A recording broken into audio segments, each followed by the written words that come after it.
എന്ത് തെറ്റ് ചെയ്യുമ്പോഴും എവിടെന്നെങ്കിലും ഒരു പ്രഭാഷണമോ പ്രസംഗമോ കേട്ട് അല്ലെങ്കിൽ സ്വർഗത്തെക്കുറിച്ചോ നരകത്തെക്കുറിച്ചൊക്കെ ഇതിന് കേട്ടാൽ മനസ്സിങ്ങനെ അനീറും. പടച്ചോനെ, ഞാനിപ്പോൾ ഇതിൻ്റെയൊക്കെ ആളായിട്ട് ഇങ്ങനെയൊക്കെ ആയിട്ട് എനിക്കിത് പറ്റണില്ലല്ലോ, ഞാൻ ചെയ്യണില്ലല്ലോ, ഞാനിപ്പോൾ എന്താ കാട്ടുക?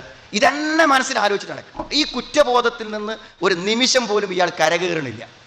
കാര്യം ഇത് പൂർണ്ണ ബോധം, ഞാൻ മരിച്ചാൽ എന്താ കാട്ടുക, പടച്ചോൻ പുറത്തുനില്ലെങ്കിൽ എന്താ കാട്ടുക, ഇതിങ്ങനെ ചിന്തിച്ച് പോവാണ്. അതിനൊരു വേറൊരു പ്രത്യേകതയും കൂടി ഞാൻ കാണുന്നുണ്ട്. അതായത് ജീവിതത്തിൻ്റെ മനസ്സിൽ ഏറ്റവും അധികം ഓർമ്മ നിൽക്കുന്ന കാര്യം ഏതാണെന്ന് നിങ്ങൾ, സന്തോഷ ദിനങ്ങളല്ല. ഏറ്റവും അധികം ഓർമ്മ നിൽക്കുന്നത് തെറ്റുകൾ ചെയ്ത സന്ദർഭങ്ങളാണ്. നിങ്ങൾ വേണമെങ്കിൽ വെറുതെ ഒന്ന് ഇരിക്കുമ്പോൾ ആലോചിച്ചാൽ നിങ്ങൾക്ക് ഓർമ്മ വെച്ച കാലം മുതൽ ഇന്ന് വരെ ചെയ്ത മാരകമായ തെറ്റുകളൊക്കെ നിങ്ങൾക്ക് അതിൻ്റെ അതേ സന്ദർഭങ്ങളെ മനസ്സിൽ ഒരു പിക്ചർ പോലെ, ഒരു വീഡിയോ പോലെ നമ്മുടെ മനസ്സിൽ കൊണ്ടുവരാൻ പറ്റും. ഒരിക്കലും മറന്നു പോകില്ല. അതുകൊണ്ട് ഈ തെറ്റുകളെല്ലാം നമ്മളെ ജീവിതകാലം മുഴുവൻ അലോസരപ്പെടുത്തിക്കൊണ്ടിരിക്കും.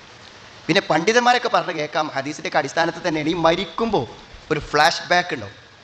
കംപ്ലീറ്റ് ലൈഫ് സെക്കൻഡുകളെ കൊണ്ട് നമ്മുടെ മുന്നിലൂടെ എന്ത് ചെയ്യും, മിന്നി മറഞ്ഞു പോകുന്നത്. അപ്പോൾ ഒക്കെ ഈ തെറ്റിൻ്റെ രംഗങ്ങളുണ്ടല്ലോ, അതൊക്കെ ഓരോന്ന് മനസ്സിലേക്ക് വരും. അപ്പോൾ ഇതിൻ്റെ ഒരു ദുരന്തത്തിൽ നിന്ന് നമ്മൾ ഒരിക്കലും രക്ഷപ്പെട്ടു പോവില്ല എന്നാണ്. അതുകൊണ്ട് ഞാൻ ഇവിടെ പറഞ്ഞത് ഒരു തീരുമാനം എടുക്കുക.